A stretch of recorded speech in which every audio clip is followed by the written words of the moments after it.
والجان وخصنا بالتكريم بين الحيوان ونشهد أن لا إله إلا الله وحده لا شريك له شهادة موصلة إلى الجنان ونشهد أن محمدا عبده ورسوله المبعوث فينا بالهدى ودين الحق ليظهره على الأديان صلى الله عليه وعلى آله وصحابه الكرام ما دام الشمس والقمر بجريان والنجم والشجر يسجدان والسماء رفعها ووضع الميزان فقد قال الله تعالى في كلامه المجيد وبرهانه التوحيد أعوذ بالله من الشيطان الرجيم بسم الله الرحمن الرحيم واذكر في الكتاب إبراهيم إنه كان صديقا نبيا واذكر في الكتاب إبراهيم واذكر في الكتاب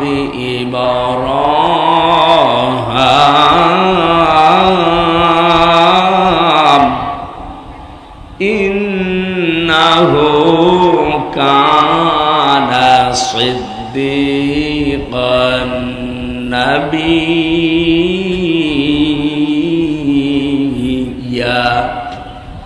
صدقت يا ربنا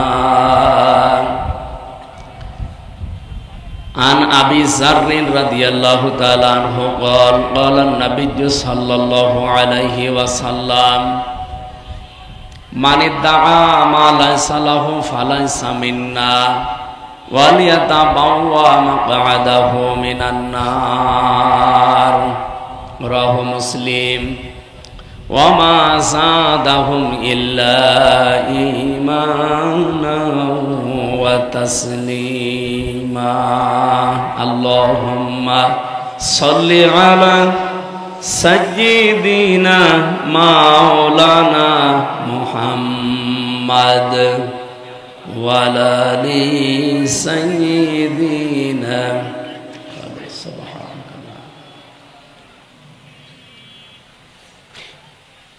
কত ব্যথা কত ভাবে সয়েছ যে তুমি তোমারি খুনে লাল তায়েফের ভূমি ফেরেশতা এসে চায় ধ্বংসের হুকুম লৌহ মাখা মোহাম্মদ প্রাণেতে হাসরাত হে আল্লাহ ক্ষমা করো হৃদয়ে ফেবাসীর এরা বোঝেনি তো আমি যে মোহাম্মদ হৃদয়ে মোহাম্মদ আলহামদুলিল্লাহ।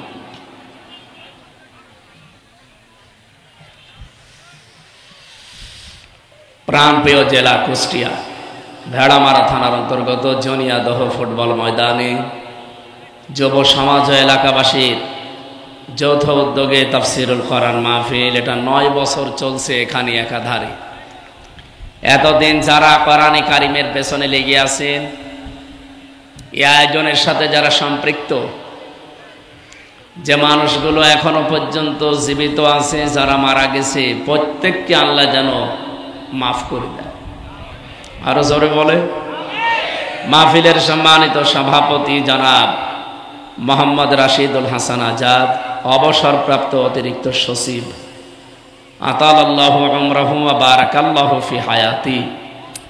মাহফিলের প্রধান অতিথি সাবেক চেয়ারম্যান মিরপুর উপজেলা পরিষদ, মিরপুর কুষ্টিয়া, বাংলাদেশ জামায়াতে ইসলামী মিরপুর ভেড়ামারা এই আসনের মনোনীত সংসদ সদস্য পদপ্রার্থী, আপনাদের এলাকার সন্তান, বিশিষ্ট রাজনীতিবিদ, শ্রদ্ধাভাজন ব্যক্তিত্ব জনাব মোহাম্মদ আব্দুল গফুর, আতালাল্লাহু উমরাহু ওয়া বারাকাল্লাহু ফি হায়াতি, বলেন আমিন। এ মাহফিলে এতক্ষণ যিনি আলোচনা রাখলেন, মুফাসসিরে কোরআন, প্রিন্সিপাল ইমদাদুল উলুম মাদ্রাসা যোগিয়া কুষ্টিয়া, মুফতি ফরিদ উদ্দিন আবরার দামাদ বারকাতুহুমুল আলিয়া, বলেন আমিন। আমার আগে কথা বলছিলেন কুষ্টিয়ার সন্তান, সাংবাদিক মুফতি সাইফুদ্দিন আল আজাদ, কথা বললেন মুফতি আব্দুল্লাহ আল আমিন, আব্দুল্লাহ আল মামুন। মঞ্চে বসা ইসলামিক চিন্তাবিদ, শিক্ষাবিদ, রাজনীতিবিদ, আপনাদের ভেড়ামারার সন্তান ডক্টর মাওলানা জসিম নুরুল আমিন জসিম দামাদ বারকাতুহুমুল আলিয়া, বলেন আমিন। মঞ্চে বসা আছেন বাংলাদেশ জামাত ইসলামী ওলামা বিভাগ কুষ্টিয়া জেলা শাখার সম্মানিত সেক্রেটারি জনাব মাওলানা ইয়াসির আরাফাত জিহাদি। মঞ্চে বসা আমার সাথে আজকে এসেছেন ঝিনাইদহ বাড়ি, ইসলামিক চিন্তাবিদ, মুফাসসিরে কোরআন, কুষ্টিয়া হরিপুর কেন্দ্রীয় মসজিদের সম্মানিত খতিব হাফেজ মাওলানা মুফতি হাফিজুর রহমান জিহাদি। মঞ্চে বসা আমি অনেকের নাম জানি না, সম্মানিত ব্যক্তিবর্গ, সামনে বসা মুসলমান ভাইরা, পর্দার আড়ালের সম্মানিতা মা এবং বোনেরা, প্রশাসনের ভাইরা, প্রাণপ্রিয় কুষ্টিয়াবাসী, যাদের উদ্যোগে আজকের কোরআনের মাহফিল এখানে সাজানো হয়েছে, স্বেচ্ছাসেবকদের জন্য, সদস্যদের জন্য প্রাণ খুলে দোয়া করছি সারাটা জীবন যেন কোরআনের পেছনে তারা ব্যয় করতে পারে। নবীজি জানিয়েছেন, তিনটা জায়গায় যদি কেউ টাকা পয়সা সময় খরচ করে, কিয়ামতের দিন তার জবাব আল্লাহর কাছে দেওয়া লাগবে না। এক নম্বরে কোরআনের পেছনে। আপনি কোরআন প্রসারে কায়েমে, এই চার পেছনে সম্পদ এবং সময় ব্যয় হবে যদি ওটা কোরআন কেন্দ্রিক হয়, যেহেতু এটা আল্লাহর বাণী। এজন্য কিয়ামতে এই সময়ের, এই সম্পদের হিসাব আল্লাহর দরবারে দেওয়া লাগবে না। যুবকরা মিলে এলাকায় যাদেরকে সাথে নিয়ে কোরআন প্রচারে আজকে আঞ্জাম দিলেন, শুধু প্রচার করলে হবে? বলেন বলেন।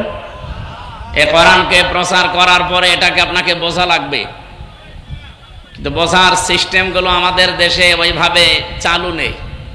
আমরা চালু করতে চাই আগামীতে যে কোরআন যেভাবে আমরা হালকা প্রচার করি, এভাবে যেন অন্তত আমরা বুঝতে পারি। কোরআন যেভাবে প্রচার করার নিয়ম, তার চাইতে বেশি দরকার বোঝা। এ বাংলাদেশ, ভারত, পাকিস্তানে যারা কোরআনের কথা বলে, অনেক মানুষ আমরা কোরআনের এই প্রচার শোনার পরে না বুঝে মনে করি ওইটাও ঠিক। আমি নাম ধরেই বলছি, এই যে বিভিন্ন ভণ্ড পীর যারা আছে, এই মানুষগুলো যখন আলোচনা শুরু করে, কথাবার্তা আমাদের সামনে বলে, এরা কি কোরআন হাদিসের বাইরে কোনো আয়াতের কথা বলে? বলেন বলেন। এরা কোরআনের আয়াত দিয়েই কথা শুরু করে, কিন্তু আয়াত পড়ে ঠিক চলে যায় অন্য লাইনে। আর এটা দোষ শুধু ওদের না, দোষ আমাদেরও আছে, কারণ আমরা তো বুঝি না আছে তাহেরি সাহেব বলল কি। যদি বুঝতাম যে তাহেরি সাহেব জিকিরের নাম নিয়ে আল্লাহর নাম বাদ দিয়ে দিয়েছে, যেখানে আর 11 দিন পর একটা দিবস আমাদের সামনে আসতেছে, নাম কোরবানি। কি নাম? এ কোরবানি খালি আমাদের উপর আল্লাহ দেয়নি। ঈদুল আজহা এটা শুধুমাত্র আমাদের উপরে না, কোরবানির এই নিয়মটা একেবারে দুনিয়া তৈরি হওয়ার পর থেকে চলে আসতেছে, কিয়ামত পর্যন্ত চলবে। কিন্তু ঈদুল ফিতর যেটা, এটা কিন্তু একেবারে দুনিয়া তৈরি হওয়ার পর থেকে শুরু হয়নি, এটা মাত্র ১৫০০ বছর আগে শুরু হয়েছে, যখন কোরআন নাজিল হয় তখন। রমজানুল মোবারক যখন এই পৃথিবীতে ঘোষণা হয়েছে, তখন এই রমজানের যে ঈদ আমরা বিশ্বনবী হিজরত করার পরে ঘোষণা দিয়েছিলেন, তার ভেতরে এইটা একটা। তার মানে ঈদুল ফিতরের বয়স খুব বেশি না, মাত্র ১৫০০ বছর। আর কোরবানির বয়স কোটি কোটি বছর। আল্লাহ রাব্বুল আলামিন বলেন, ওয়ালিকুল্লি উম্মাতিন জাআলনা মানসাকান, অবশ্যই আমি প্রত্যেক জাতির জন্য কোরবানির নিয়ম এটা বানিয়ে দিয়েছিলাম। এখানে মানসাক শব্দের অর্থ তিনটা। নুসুকের প্রথম অর্থ হচ্ছে জবাই করা। ২ নাম্বার, নুসুক মানে হজের কার্যকলাপ, এখন যেটা চলছে, হাজিরা করছে। ৩ নাম্বারে নুসুক মানে ইবাদত বন্দেগী, যেটা কষ্ট পায়। এই তিনটার সমন্বয়ের নাম মানসাকুন বা নুসুক। তাহলে নুসুকের প্রথম অর্থ যদি আপনি জবাই করা ধরেন, এ পর্যন্ত শেষ করে না দিয়ে আপনি কি বলতে চান আল্লাহ? যে জবাই করো তোমরা প্রত্যেক জাতির জন্য, আমি এটা দিয়েছিলাম বিধান। লিয়াযকুরু ইসমাল্লাহি আলা মা রাযাকাহুম মিন বাহিমাতিল আনআম। বলেন আল্লাহু আকবার। আল্লাহ বলেন, এ পশু শুধু জবাই করলেই হবে না, এ পশু জবাই করার আগে যেন আমি আল্লাহর নাম তোমরা নিতে পারো। যেখানে পশু জবাই করার আগে এই কোরবানির শিক্ষা যে আল্লাহর নাম নেওয়া লাগবে। কার নাম? আরো জোরে বলেন। নাকি বাবার নাম নিলে হবে? অনেকে তো ইয়ালি বাবা, শালি বাবা, খাজা বাবা বলেও জবাই করে।